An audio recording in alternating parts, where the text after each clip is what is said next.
Agatha கிறிஸ்டியின் டிக் டிக் டிக் டிக். அத்தியாயம் 13. Seven Dials Club. 14 ஆன்ஸ்டன்டன் தெருவினை மாலை 6 மணியை ஒட்டி பண்டில் சென்றடைந்தாள். அந்த நேரத்தில் அவள் ஏற்கனவே சரியாய் கணித்து வைத்திருந்ததைப் போல் செவன் டயல்ஸ் மயானம் போல் இருந்தது. பண்டிலின் இலக்கு மிக சுலபமான ஒன்று. முன்னாள் வேலைக்காரனான ஆல்பிரட்டை பிடிக்க வேண்டும் என்பதே அவளுடைய எண்ணம். அவனை அமுக்கிவிட்டால் மீதமுள்ள அத்தனையும் சுலபமாகி போகும் என்பது அவளுடைய தீர்மானம். வேலைக்காரர்களிடம் ஏகாதிபத்தியமாக நடந்து கொள்ளும் அணுகுமுறை பண்டிலுக்கு உண்டு. அது தோற்றது மிக அரிது. இப்பொழுதும் அது தோற்கும் என்று அவளுக்கு தோன்றவில்லை. பண்டிலுக்கு நிச்சயமாய் தெரியாமல் குழப்பிக் கொண்டிருந்த ஒரே விஷயம் கிளப் வளாகத்தில் எத்தனை பேர் இருக்கிறார்கள் என்பதே ஆகும். செய்ய வந்ததை நடைமுறைப்படுத்த உகந்த சிறந்த வழியினை அவள் எப்படி மேற்கொள்ளலாம் என்பது பற்றி யோசித்துக் கொண்டிருந்த வேளையில் மிக சுலபமான ஒன்றாக அது தீர்த்து வைக்கப்பட்டது. 14ஆம் எண் கதவினை திறந்து கொண்டு ஆல்பிரட்டே வெளியே வந்தான். குட் ஆஃப்டர்நூன் ஆல்பிரட் என்றாள் அவள் மதுரமாய். ஆல்பிரட் துள்ளிவிட்டான். Oh, good afternoon my lady. நான் முதலாளி அம்மாவை ஒரு கணம் அடையாளம் தெரியாம திகச்சிட்டேன். அவளுடைய வேலைக்காரியின் உடை மற்றும் ஒப்பனைக்கு நன்றி சொல்லிக் கொண்டபடி பண்டில் வந்த காரியத்துக்குள் நுழைந்தாள். உன் கூட கொஞ்சம் பேசணும் ஆல்பிரட். நாம எங்கே போகலாம்? வெல், நிஜமா எனக்கு தெரியல முதலாளி அம்மா. இங்க இருக்கிற கூட்டம் நீங்க நினைக்கிற மாதிரி நல்ல கூட்டம் கிடையாது. எனக்கு தெரியலையே எங்கே போகலாம்னு. பண்டில் அவன் நீட்டி முழக்கியதை அறுத்தாள். யார் கிளப்ல இருக்காங்க? யாரும் இல்ல மை லேடி. அப்ப நம்ம உள்ளேயே போயிடலாமே. ஆல்பிரட் ஒரு சாவி கொண்டு கதவினை திறந்தான். பண்டில் நுழைந்தாள். கயிறு கட்டி இழுக்கப்படும் ஆடாய் கஷ்டப்பட்டு கொண்டு அவளை தொடர்ந்தான் ஆல்பிரட். உட்கார்ந்து கொண்ட பண்டில் சீட்டின் நுனியில் நெளிந்து அசௌகரியமாய் இருந்த ஆல்பிரட்டை நேராய் பார்த்தாள். நறுக்கு தெரிந்தார் போல் சொன்னாள், நீ இங்க பண்ணிக்கிட்டு இருப்பது சட்டத்துக்கு விரோதமான செயல்னு உனக்கு தெரியும்னு நினைக்கிறேன். ஆல்பிரட்டின் வசதியற்ற நெரிசல் அதிகரித்தது. 2 தடவை இங்கே ரெய்டு நடந்திருப்பது உண்மையே என ஒப்புக்கொண்டான் அவன். மிஸ்டர் மாஸ்கோரோஸ்கியின் அப்பழுக்கற்ற ஏற்பாடுகளால் சட்டப்பூர்வ நடவடிக்கைகள் எடுக்க வசதியாக எந்த துப்பும் கிடைக்கல. மிஸ்டர் மாஸ்கோரோஸ்கி என்று சொல்லிக் கொண்டாள் பண்டில். எஸ், மிஸ்டர் மாஸ்கோரோஸ்கி என ஆமோதித்தான் அவன். நான் வெறும் சூதாட்டத்தை பற்றி மட்டும் சொல்லல என பண்டில் தொடர்ந்தாள். அதுக்கு மேல இருக்கு. சொல்ல போனா நீ அறிந்துள்ளதை விடவும் நிறைய விஷயங்கள் இருக்கு. நான் உன்கிட்ட நேரடியா கேள்வி கேட்க போறேன் ஆல்பிரட். அதுக்கு உண்மையான பதில் வேணும். பிளீஸ். சிம்னிஸை விட்டுட்டு நீ வர உனக்கு எவ்வளவு தரப்பட்டது? மூளைக்கு மூளை 3 முறை பார்த்து கொண்டான் ஆல்பிரட். ஏதோ யாருமற்ற மூளைகளில் யாரோ இருப்பது போல 4 முறை விடுக்கு விடுக்கென்று விழுங்கிக் கொண்டான். பிறகு, இப்படித்தான் நடந்தது முதலாளி அம்மா என பேசினான். ஒரு தடவை மிஸ்டர் மாஸ்கோ ரோஸ்கி அவரோட கூட்டத்தோடு சிம்னிஸ்க்கு வரார். இடத்தை சுற்றி காட்டும் வேலை என் தலையில் விழுந்தது. இந்த சுற்று முடிஞ்ச போது சற்று பின்தங்கி நின்றார் மிஸ்டர் மாஸ்கோரோஸ்கி. என் கையில் நல்ல பெருந்தொகையை வச்சு அமுக்கிய பிறகு உரையாடலுக்குள் விழுந்தார். என்றால் பண்டில் உற்சாகப்படுத்தும் விதமாய். திடுமென பேசும் வேகத்தை முடுக்கிவிட்ட அவன், அந்த வேலையை நான் விட்டுட்டு இங்கே வந்து கிளப்பை கவனிச்சுக்க சம்மதிச்சிட்டா உடனடியா கையில 100 பவுண்டு வைக்கிறேன்னார். நல்ல மக்களோட பழகி பழக்கப்பட்ட ஒருத்தனை தான் அவர் தேடிக்கிட்டு இருப்பதா சொன்னார். அப்பதான் அவரோட இந்த இடத்துக்கு ஒரு மதிப்பு கிடைக்குமா. மறுக்க முடியல. சம்பளம் அங்கே நான் வாங்குவதை போல 3 மடங்குன்னு முடிவானதும் மறுக்க முடியல. 100 பவுண்டுகள் என்று சொல்லிக்கொண்ட பண்டில், இது ஒரு பெரும் தொகை ஆல்பர்ட். உன் இடத்தை அங்கே சிம்னிஸ்ல ஆக்கிரமிக்க போவது யார் என்பதை பற்றி ஏதாவது அவனுங்க சொன்னாங்களா என கேட்டாள். போட்டது போட்டபடி கிளம்புறதுல நான் கொஞ்சம் சுணங்கினேன் மைலேடி. அப்படி பண்றது நல்லது கிடையாது. ஆனா மிஸ்டர் மாஸ்கோரோஸ்கி சிறப்பான ஓர் இடத்துல பணிபுரிஞ்ச முன்ன அனுபவம் உள்ள ஒரு இளைஞனை அவருக்கு தெரியும்னார். எந்த நிமிஷத்துலயும் வந்து ஜாயின் பண்ண அவன் தயாரா இருக்கான்னு சொன்னார். உடனே தலைமை வேலையாளான ரெட்வெல் கிட்ட போய் அவன் பேரை சொன்னேன். பிறகு எல்லாம் உடனே முடிஞ்சு போச்சு. பண்டில் ஒப்புதலாய் தலையசித்து கொண்டாள்.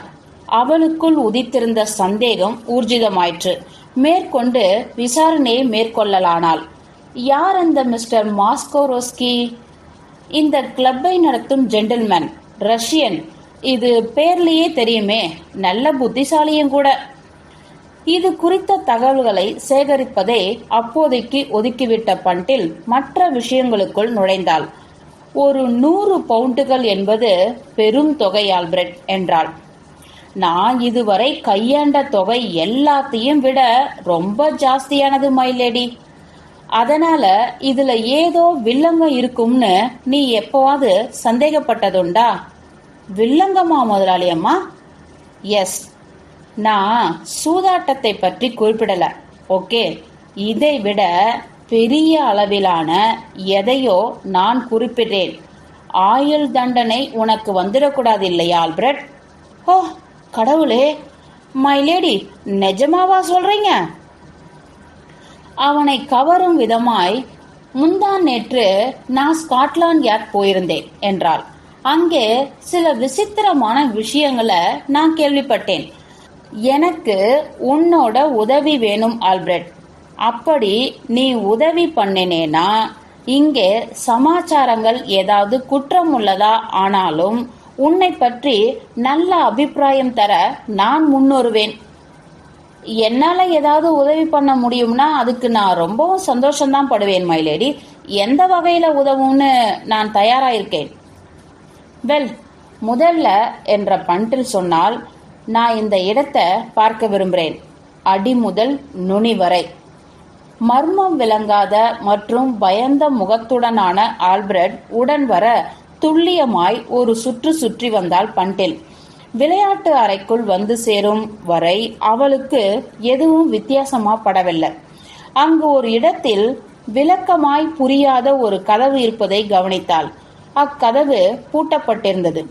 உடனடியாய் ஆல்பர்ட் விலக்கிவிட்டான். அது தப்பிப்பதற்காக உள்ள அறை மைலேடி. இங்கே ஒரு அறையும் அடுத்த தெருவில் வெளியேறும் ஒரு படிக்கட்டு அமைப்பும் உண்டு. ரெய்டு வந்தா உபயோகமாகும் வழி. இப்படி ஒண்ணு இருப்பது போலீஸுக்கு தெரியாதா என்ன? அது ஒரு ஏமாற்று கதவு. பார்த்தா கபோர்டு போல தெரியும், அவ்வளவுதான். உள்ளுக்குள் பரவும் பரபரப்பினை உணர்ந்தாள் பண்டில். நான் அதை பார்த்தாகணும். ஆல்பர்ட் மறுப்பாய் தலையசைத்தான். அது உங்களால முடியாது மைலேடி. மிஸ்டர் மாஸ்கோரோஸ்கி அவர்கிட்ட இருக்கு சாவி. ஆனால் அங்கு தொங்கிய பூட்டு ஒரு சாதாரண வகைதான் என்றும் மற்ற அறைகளின் பூட்டினுடைய ஏதாவது ஒரு சாவியால் தொங்கும் பூட்டை திறந்து விடலாம் என்றும் ஊக்கப்படுத்தினாள் அவள். தொந்தரவு தாழாமல் ஏறத்தாழ ஒத்துவரும் சாவிகளை கொண்டு வருமாறு பணிக்கப்பட்டாள். 4வதாக பண்டில் முயற்சி செய்தது பொருந்தியது. அதனால் பூட்டினை திருகினாள். கதவினை திறந்தாள். உள்ளே நுழைந்தாள். ஒரு சிறிய ஒழுங்கற்ற அறையில் தான் இருப்பதை அறிந்தாள் பண்டில். மையமாய் ஒரு பெரிய டேபிள் இருந்தது. அதனை சுற்றி சிதறியிருந்தன இருக்கைகள். வேறெந்த மரஜாமான்களும் அவ்வறையில் இல்லை. கணப்புக்கு இரு மருங்கிலும் 2 கபோர்ட் கதவுகள். ஒப்புதலாய் தலையசைத்தபடி அவ்விரண்டில் அருகில் இருந்த ஒன்றினை சுட்டி காட்டினான் ஆல்பர்ட். அதுதான் அது, விளக்கினான். அந்த கபோர்ட் கதவினை முயன்று பார்த்தாள் பண்டில். அது பூட்டப்பட்டிருந்தது. உடனடியாகவே அந்த பூட்டின் அமைப்பு முழுக்கவும் மாறுபட்ட வேறொரு சமாச்சாரம் என்பதை அவள் புரிந்து கொண்டாள். அதன் சாவிக்கு மட்டுமே இணங்கக்கூடிய பெரிய பூட்டு அது. படு புத்திசாலித்தனமானது என்றான் ஆல்பிரட். திறந்து பார்த்தால் சந்தேகம் வராது. வெறும் தட்டுகள் தான், பார்த்தீங்களா? யாருக்கும் சந்தேகம் தோணாது. ஆனா சரியான இடத்துல நீங்க திறந்தீங்கன்னா அது ஊசலாடி திறக்க எல்லாமே மாறி போயிடும். திரும்பிக் கொண்ட பண்டில் சிந்தனையோடு அந்த அறையை ஆராய்ந்தாள். அவர்கள் உள்ளே நுழைந்து வந்த கதவு வெறு ஜாக்கிரதையாக ஒரு கம்பளத்தால் சுற்றப்பட்டு அமைக்கப்பட்டிருந்ததை அவள் முதலில் கவனித்தாள். ஓசையை வெளிவிடாது அமைப்பாய் அது இருக்க வேண்டும். Sound proof. பிறகு அவளுடைய கண்கள் நாற்காலியில் தேடின. மொத்தம் 7.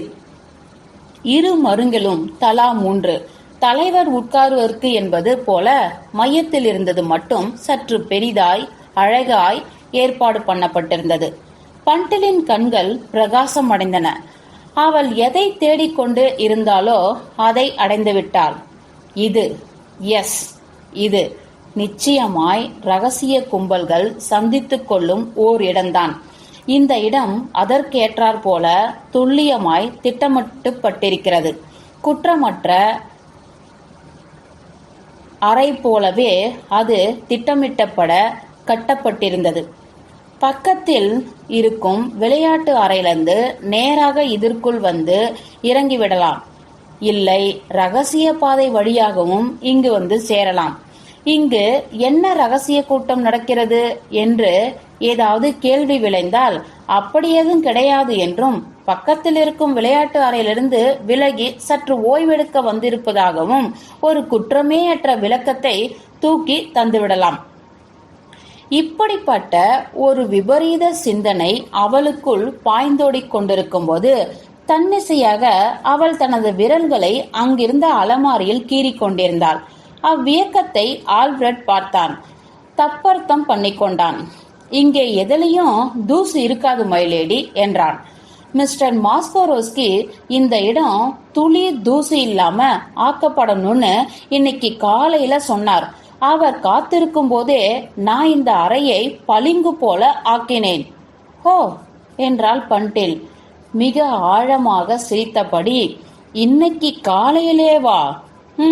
என்றவன், என்னைக்காவது ஒரு நாள் சுத்தம் பண்ணிதானே ஆகணும் என்றான். இதை குறிப்பிட்ட அடுத்த கவனம் அவன் மேல் ஓர் அதிர்ச்சி தாக்குதல் நிகழ்ந்தது.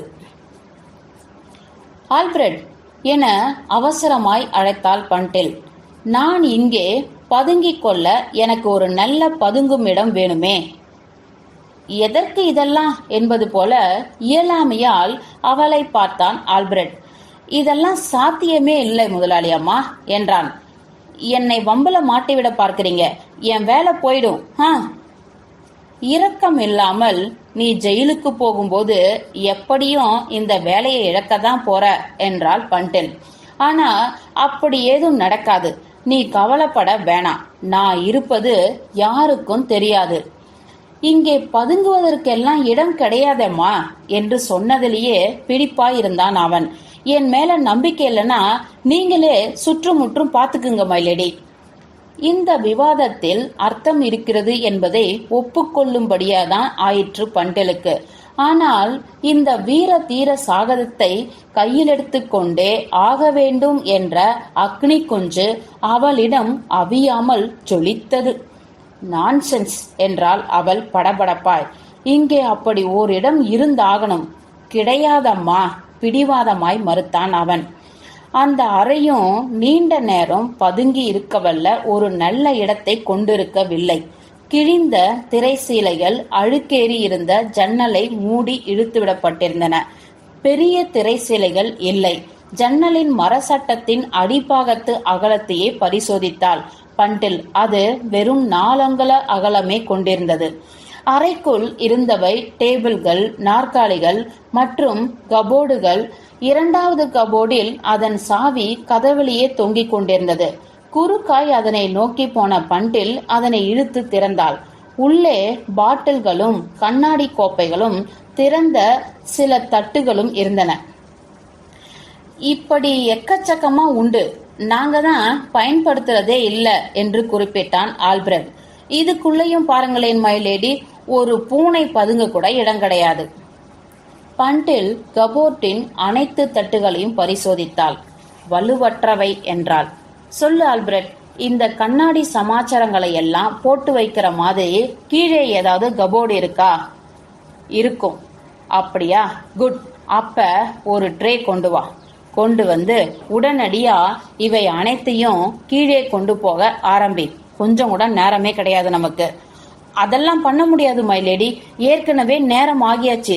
சமயக்காரங்க எப்ப வேணும்னாலும் வருவாங்க. மிஸ்டர் மாஸ்கோ அவரு நேரத்துல இங்கே வருவது கிடையாதுன்னு நினைக்கிறேன். நடுராத்திரிக்கு முன்னாடி அவர் இங்கே வந்தது கிடையாது.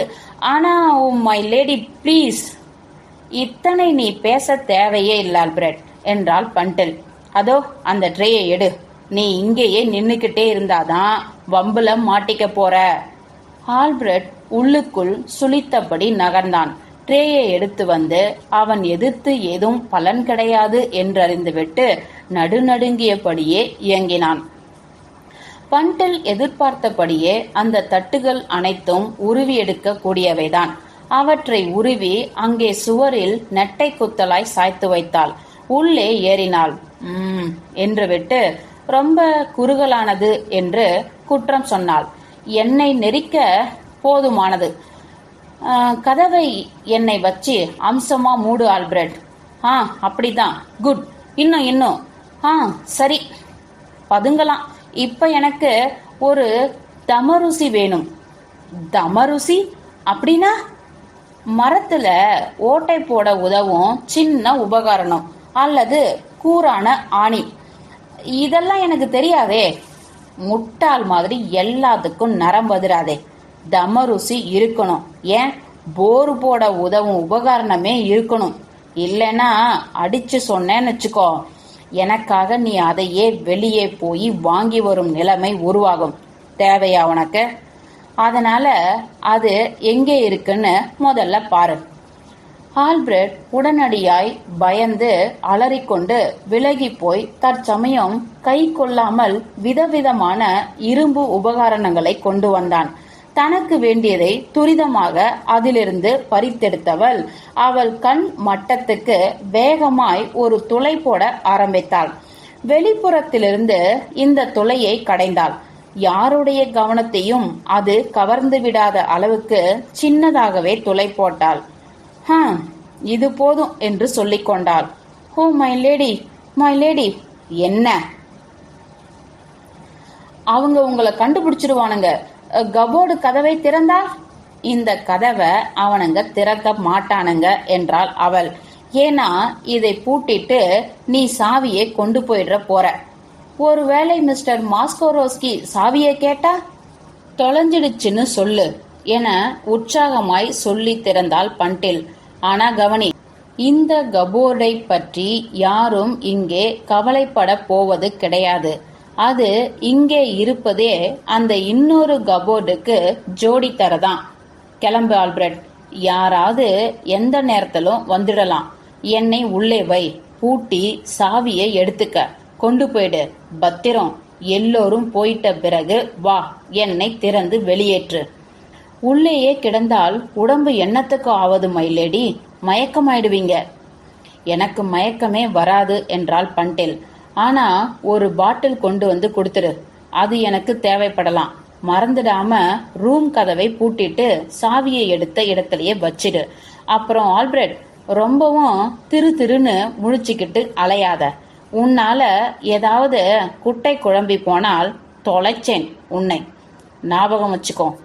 ஆல்பிரட் ஒரு பாட்டில் கொண்டு வந்து தந்து அதை பண்டில் குடித்து அவனும் அதை வாங்கி கொண்டு பூட்டி விட்டு போனதும் எல்லாம் முடிஞ்சது என்று சொல்லிக் கொண்டாள் அவள். பண்டிலுக்கு படபடப்பே இல்லை. ஆல்பிரட் நரம்பு அதிர்ந்து அதனை முகம் காட்டிக் கொடுக்காமல் இருந்தால் போதும் என நினைத்து கொண்டாள் அவள். அப்படி காட்டி கொடுத்து விடும் அளவுக்கு அவனுடைய முகம் மாறி போயிருக்கிறது என்பது பண்டிலுக்கு தெரியும். மிக சிறந்த சேவகனாய் அவன் பழக்கப்பட்டிருந்த ஒரே அனுபவம்தான் அவனுடைய முகம் எவ்வித உணர்ச்சிகளையும் காட்டாத பக்குவத்தை அவனுக்குள் உண்டு பண்ணியிருந்தது. இத்தனைக்கும் நடுவில் ஒரே ஒரு விஷயம்தான் பண்டலுக்கு கவலையளித்தது. அன்று காலை இந்த அறை படு சுத்தமாய் ஆக்கப்பட்டதற்கான காரணம் என்று அவள் நினைத்து கொண்டது முழுக்கவும் தப்பான ஒரு காரணமாய் இருக்கலாம். அப்படியானால் குறுகலான கபோர்டினுள் பெருமூச்செறிந்தாள் அவள். தொடர்ந்து சில மணி நேரங்கள் இதற்குள்ளேயே அடைந்து கிடப்பதால் எவ்வித லாபமும் விளையாது என்று எண்ணிக்கொண்டாள்.